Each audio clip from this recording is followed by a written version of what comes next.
Coming up on Good Morning Longhorns, UT women's basketball reigns atop the Big 12 and is headed to the NCAA tournament. We have the details. South by Southwest took over the city of Austin last week as students were on spring break. We're recapping the festival and talking live with a student who performed. UT Club Baseball brought home victories after playing a tournament in Florida. Hear from our Paulina Pearson about one special player. Westfest is happening this weekend, bringing artists to West Campus fraternities. Our Leah Wong is previewing the big weekend. Where's Kate? That's the question many are asking after the Royal Duchess hasn't been seen much in the public eye. After a reported surgery, we're breaking down the palace gossip. All this and more right here, right now on Good Morning Longhorns.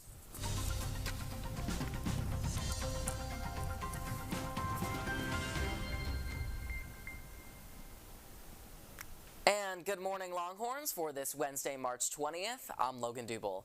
And I'm Coco Kennedy. Thank you for joining us this Wednesday morning. How are you doing this week? Good to be back with you. I am so grateful to be back here, especially on set today with you. We did get the chance to see each other over spring break, which was great. Yes, a little Cabo run-in. It was a fun time, good trip. Fun. Glad to be back in Austin. Very glad to be back in Austin. Indeed. Let's get into this morning's top stories happening. Right now, the House passed a bill last week that could potentially ban the social media app TikTok. Though the future of the bill is still undetermined since it is still being evaluated, President Biden has spoken about the matter and confirmed that he would sign the bill. The main motive behind the bipartisan ban is a national security threat.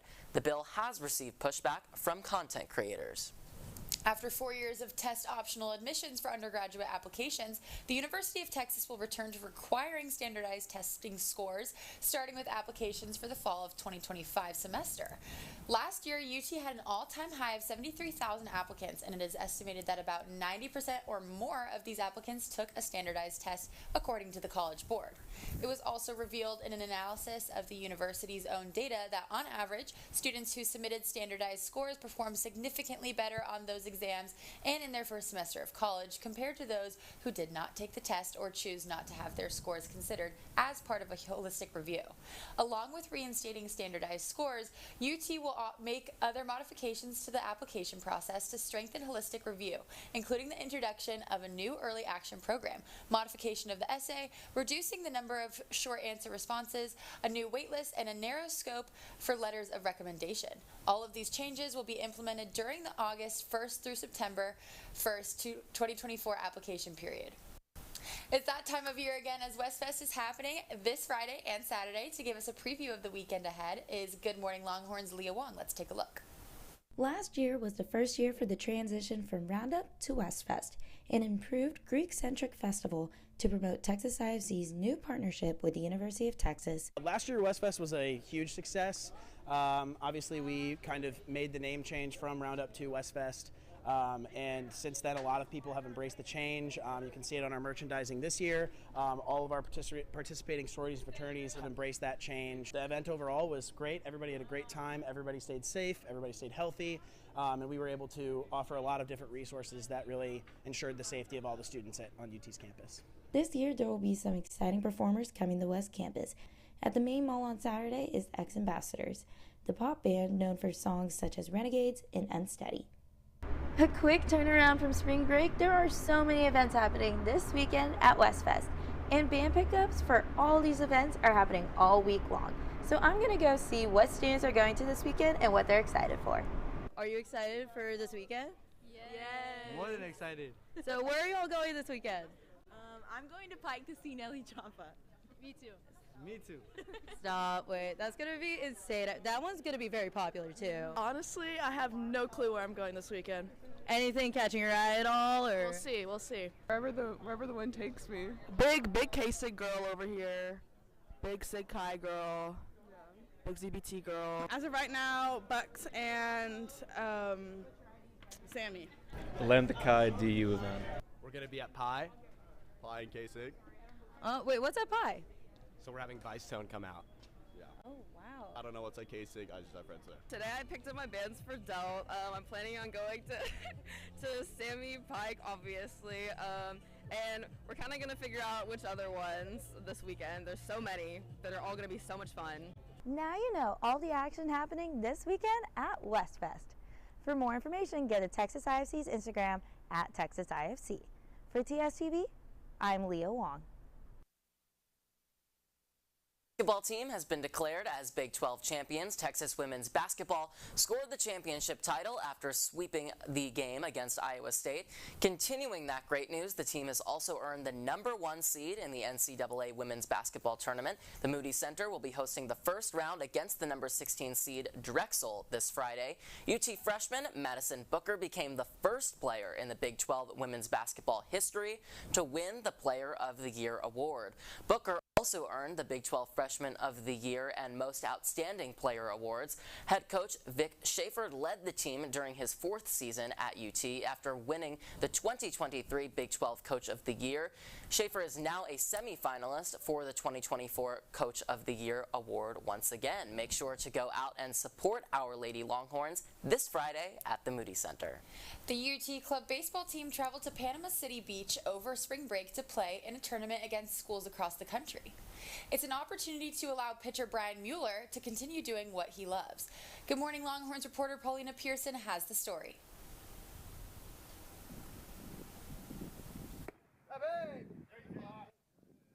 Brian Mueller has been playing baseball since he was 4 years old. He dreamed of going pro, continuing the sport from middle school onto high school. Having good stats and great velocity on the pitching mound, Brian was on the track to play competitive college baseball. However, in his sophomore year of high school, he developed a serious back injury. I remember he was on the couch for like a week straight. My symptoms worsened, not just my back, but my hips and my knees and my shoulders. They all started to hurt to the point where I couldn't even throw a baseball. He was diagnosed with Lyme disease. College baseball was not an option anymore, and playing D3 would compromise his education and health. Yet, Brian did not want his baseball journey to come to an end. That is when he discovered UT Club Baseball his freshman year. Former President Jacob Foster took him under his wing. I got to see that he's passionate about baseball, he's passionate about learning, and passionate about being a good role model for others. On Sunday, February 26th, UT Club Baseball played Texas State right where I'm standing in the East Metropolitan Park. They won with a score of 16-6. Last week, the team traveled to Panama City Beach, Florida, to play in a tournament of club teams including Purdue and Ohio State. UT beat Ohio State at 4-3 and Purdue at 8-1. Brian says that after college, this is it for him in terms of baseball. Club baseball means a lot to me because it's kind of like that last chance for me to really play against other schools and play competitively and really compete for something that means something to people. Paulina Pearson, TSTV News. The annual film festival, South by Southwest, occurred last weekend, bringing celebrities such as actors Dev Patel and Sydney Sweeney and author Jay Shetty. The festival saw over 170 film premieres, including 125 feature films, 60 short films, and 19 music videos. However, it was reported that many artists and bands canceled on performing to protest the festival's association with the U.S. Army. The festival's partnership with the U.S. Army has sparked concern due to the Israel-Hamas conflict and the Army's performance in the conflict. Artists such as Ella Williams and Mae Simones expressed their disapproval when stating why they no longer performing at the festival. Other arguments also arose when the topic of AI was discussed on Tuesday's panels. Many writers and actors expressed their concerns over AI and the potential loss of their jobs. On the other hand, the VP of OpenAI, Peter Deng, expressed how AI would, quote, make us more human, end quote. The festival brought many discussions to the table and was also an amazing way to introduce upcoming films.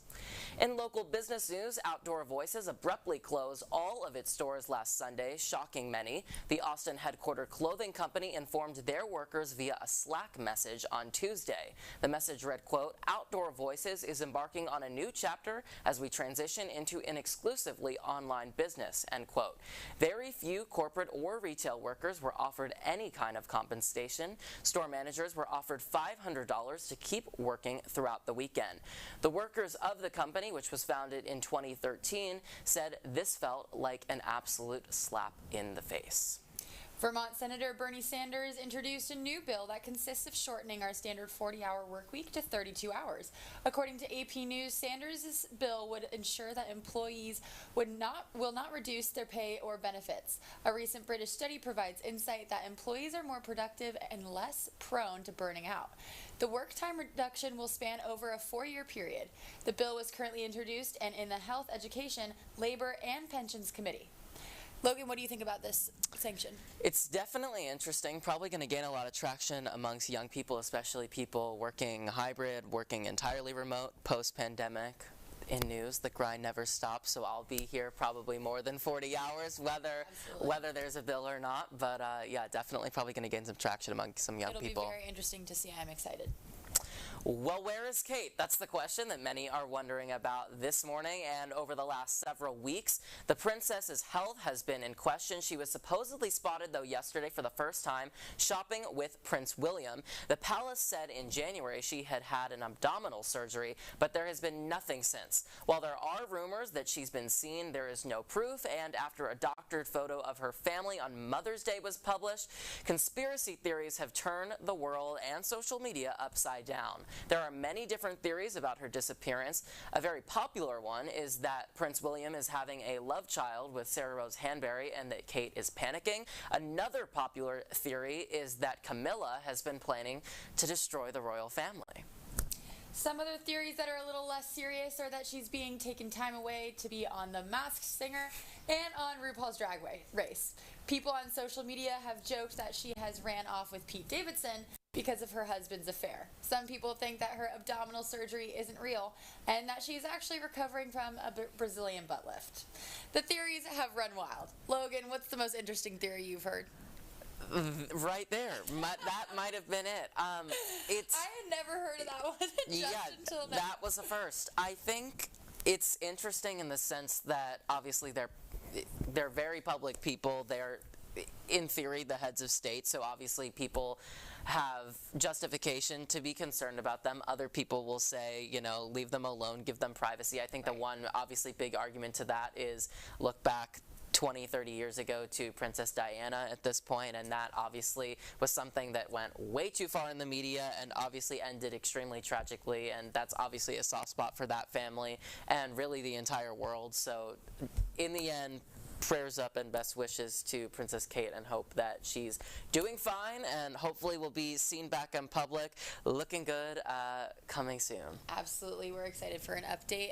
Me and my mother have been calling each other every day, so we'll keep you guys updated. And coming up, it's been a colder week here in Austin, but will warmer temperatures return this weekend? We've got a look at your latest weather forecast right after the break.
Welcome back to Good Morning Longhorns. Let's take a look at the weather. Joining us on set is Brooke Patterson. What's the weather looking like, Brooke? Thanks, Coco. Let's dive into the forecast for the week ahead. Today, we're experiencing cloudy skies with temperatures peaking at 64 and dropping to a low 59 later tonight. Looking ahead to tomorrow, we're expecting a slight rise in temperature with a high of 70 and a low of 59 with scattered thunderstorms throughout the day. As we move into Friday, the cloud cover continues, but temperatures will be a bit warmer, reaching a high of 74 during the day and dipping to 55 overnight. Saturday will remain mostly cloudy, with temperatures holding steady at a high of 74 and a low of 58. As we head into Sunday, expect some windy conditions.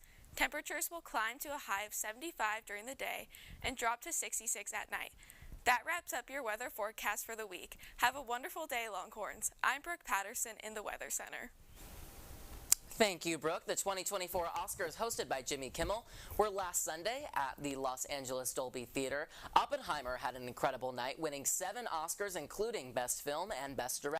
Cillian Murphy won Best Actor for his role in Oppenheimer, and Emma Stone won Best Actress for her performance in Poor Things. Robert Downey Jr. won his first Academy Award for Best Supporting Actor and was presented the award by past winners, including Sam Rockwell and Christopher Waltz. Billie Eilish won her second Oscar for her song What Was I Made For and performed the hit with her brother Phineas. And speaking of groundbreaking performances, Ryan Gosling made jaws drop with his performance of I'm Just Ken. The actor was accompanied by his fellow Ken co-stars, including Simu Liu and Scott Evans. Overall, I would say that the Oscars this year was definitely one for the books. Logan, what do you make of the Oscars?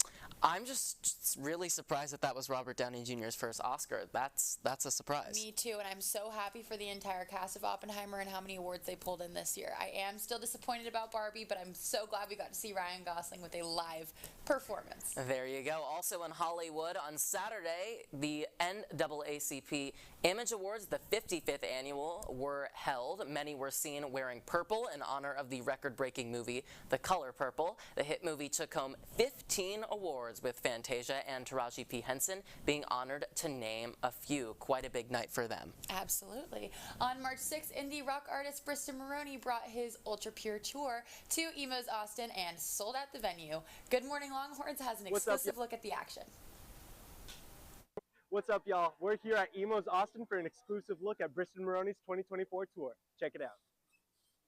Briston Moron is a 26-year-old singer and songwriter known for his indie and alternative sound. Following the release of his 2023 album, Ultra Pure, he hit the road with his band for a worldwide tour. The vibes at the completely sold-out venue were incredible as Moron played hits such as Freaking Out on the Interstate, Caroline, June, and Small Talk. After the show, we got to chat with some enthusiastic fans about their experience watching Briston live. How did y'all enjoy the show? It was amazing. I love Briston Moron so much. I saw him a few years back in Dallas, and it was great. His set was great. I really loved the rhythm guitarist and his lead guitar. They really came through. The 2 vocal sounding distortion during the latter songs is also pretty good. The drummer kept amazing pace during the entire set. Yeah. And I really just like the energy. Do y'all have like a favorite song? What's your favorite song by Briston Moron? Freaking Out on the Interstate. Interstate. June is a good one. That's a good answer. Caroline, too. Mine's Caroline, yeah. Amazing. What is your favorite part about Briston? I don't know. He's just like, I love the vibe he gives off. Either the hair or the guitar sound. Awesome. Good vibes, good hair all around. Yeah. Thank you so much. Thank you. Safe to say, Briston left a positive impression on all of his fans down here in Austin. To stay up to date with Briston Moron and the rest of his tour, follow him on Instagram at Briston Moron. For TSTV News, I'm David Gonima. On Monday, Bachelor Joey faced his many exes on the Woman Tell All reunion episode. The night kicked off with 16 familiar faces taking the stage to reflect on their time with Joey, what life since elimination has looked like, and more. The special included Joey and Kelsey's conversation about the note situation, and alas, it turned out to be a little less dramatic than the letter written. The episode ended with Rachel going home, leaving Daisy and Kelsey as the final 2 contestants. Next week, we will find out who will receive the final rose and Joey's heart. Logan, are you watching The Bachelor? Are you keeping up? I'm keeping up. My friends are very into it. One of my friends has a Bachelor night every week. Can't say I'm following what's going on, but we're having a good time. My mom's into it. My friends are in it. They talk about it. They leave me out of it. I'm just there for the fun. It's been a fun time to be able to connect with my my friends. Sometimes I watch the episodes, sometimes I don't, sometimes I'm following along, but this season I am following along, so I'm excited for this finale. And West Campus is invested, that's for sure. West Campus sure is invested. Victory Lap, Moody's, a bunch of sports bars around West Campus are hosting great Bachelor nights. There you have it.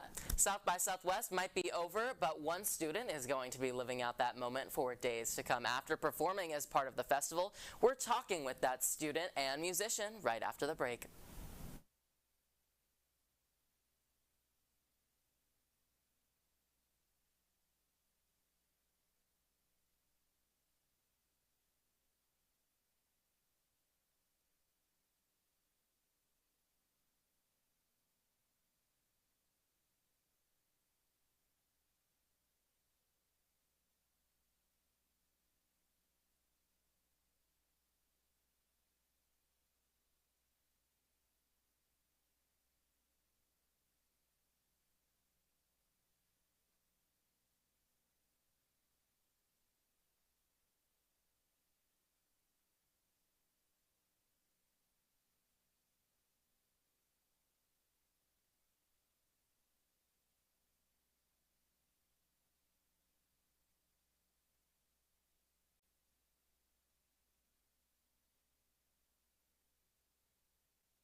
Iconic venue and tones as part of South by Southwest and the UT Showcase. Thanks so much for waking up with us. We appreciate it. Thanks for having me. So first, just tell us what it was like to get up there and take the stage as part of South by Southwest and everything that came with that.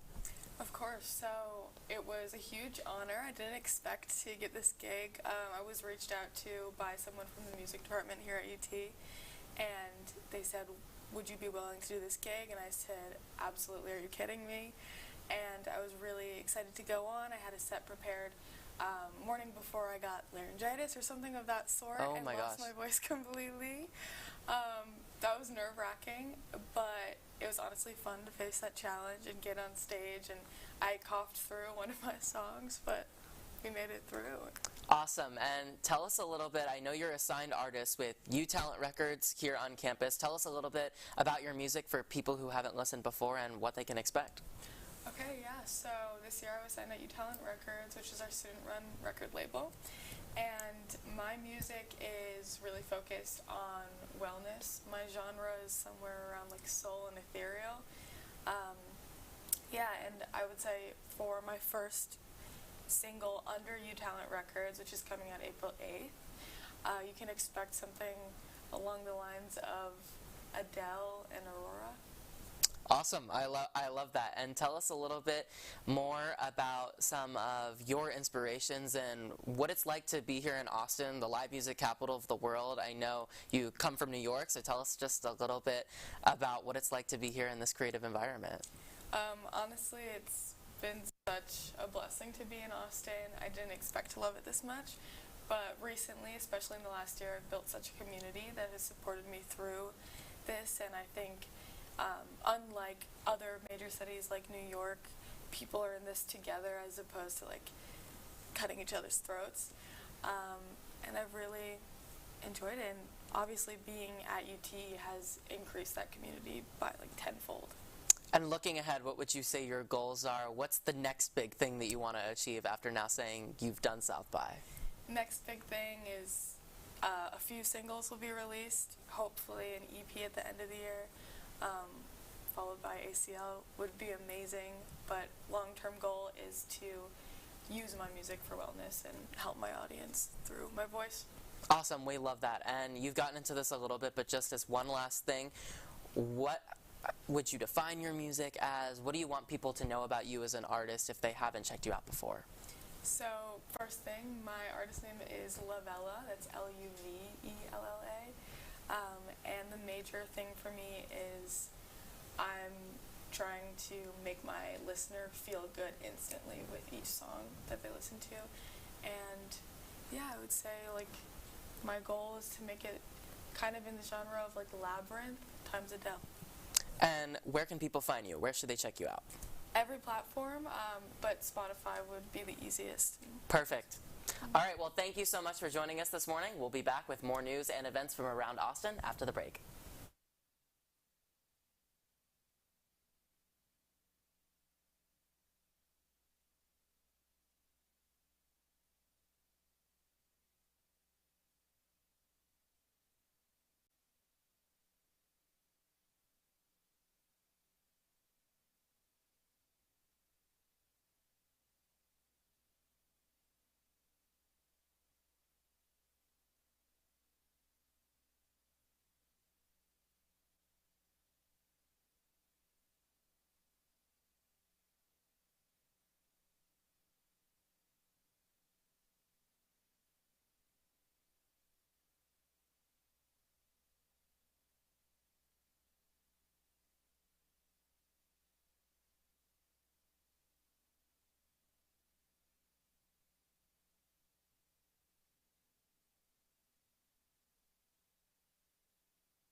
This past Sunday, bars and pubs in Austin were filled with seas of green as Irish people and Americans alike celebrated St. Patrick's Day, held annually, of course, on March 17th.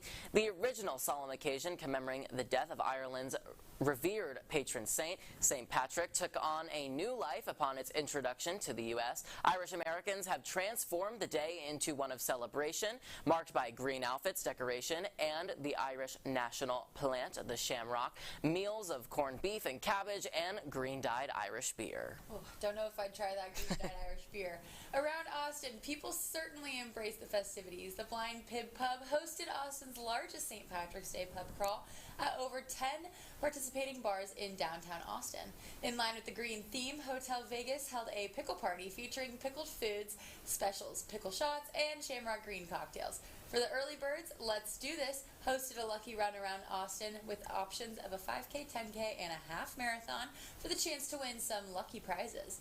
Lastly, Might Be Magic held a free rave at Etika Bar called I Might Not Be Irish, but at least I'm raving, for those Irish dance music lovers. We hope you were able to get out and enjoy some of these St. Patty's events. And finally this morning on Around Austin, we have the rodeo. It will take place through this Saturday at the Travis County Expo Center. Head to rodeoaustin.com for some information. And that's going to do it for us right here on Good Morning Longhorns this morning. I'm Logan Dubel. Thank you so much for joining us. And I'm Coco Kennedy. We will see you next week, next Wednesday. Thanks so much.